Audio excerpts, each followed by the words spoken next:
The reason that we don't rah sign up for the military is because I come from a military family. My two middle siblings were both in the Army, one enlisted and one as an officer, ROTC.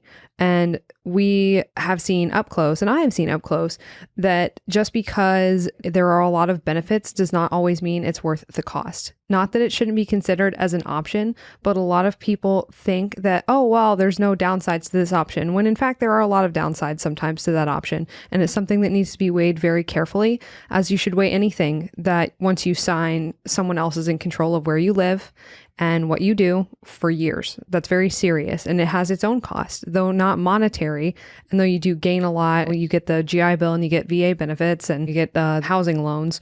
At the same time, it's far from free, and it can be a very costly option for people, which is why it's not something that we rah promote all the time, because the Army has recruiters. Also, they don't need us. Interesting that us considering the military as pathway number one and lumping it in with get a job. Interesting how that's controversial. People are like, no, it's not a job. I literally don't understand the argument. I understand it from a personal perspective. If you think that you're serving your country and that's your duty, that's your sworn duty to do so.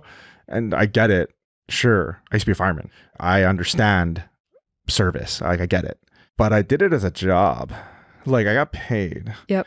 And so do these people. Yes. So it's a job. The whole thing is a giant marketing machine to make it not feel that way. And I say that as somebody who grew up in it, literally grew up running around on military bases, grew up in the communities on post. That was my childhood. That is how I grew up. And so when I say that, I want to make sure that people don't think that I'm hating on the military. What I'm saying is use caution the same way I say with anything else.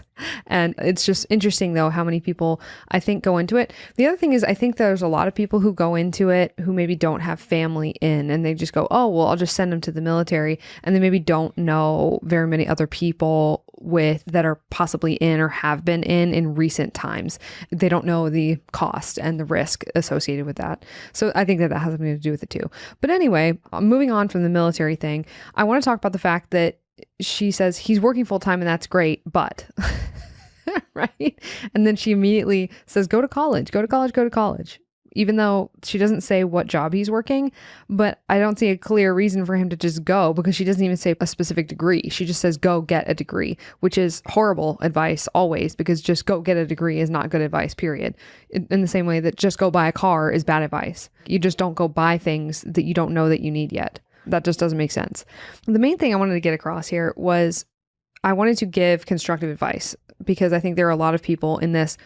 My son doesn't know what to do after high school. He's 18. He's thought about the military. He's thought about this. He's thought about community college or trade school. And this is going to be real, especially right now while this episode is coming out. And for a lot of the people, all of the graduation stuff has ended, or it's like very soon ending. And those that had teenagers that have graduated, and those that have just, especially in the graduating class of 2024, you know what I'm talking about. And oh, well, he has this graduation party to go to. He has this graduation party to go to, this graduation thing, whatever. And all of that stuff like comes to a head in April, May, and then it starts to die down in the June time.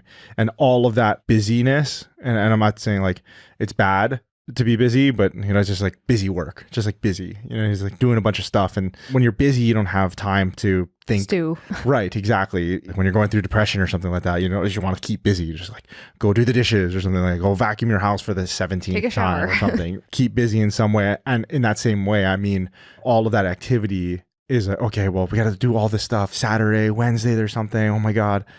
Now it's starting to die down, and the reality kind of starts to set in.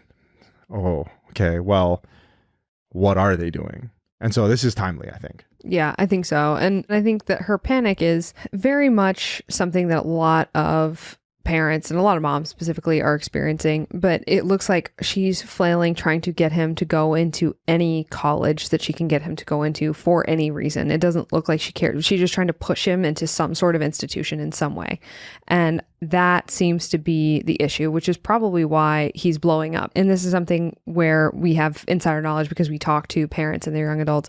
And it does get to a point where it's just so much input and it's difficult.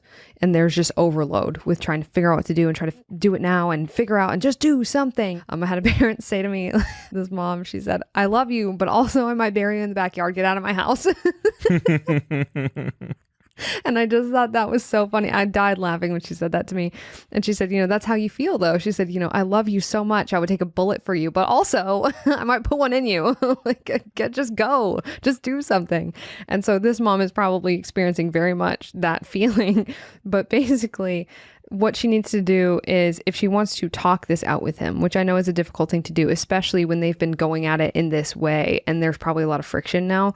So basically, the way that parents can actively try to help their kids through this, if they've been, you need to do something, and that's a sticking point, you guys are getting into it, and it's causing tension in your household, and it's just making your kids shut down or leave or ignore you more, what you should do is, one, get out of your house with them, take them somewhere, like, go get ice cream, go get a snack, go do something, go out of the house, go to a Mexican restaurant, get some tortilla chips and just sit down and talk to them, whatever you got to do, get them by themselves out of their environment and just kind of ask them open-ended questions about what they want in life, not what they want to do, because they don't know. And that is something I think that a lot of people it will be useful for them.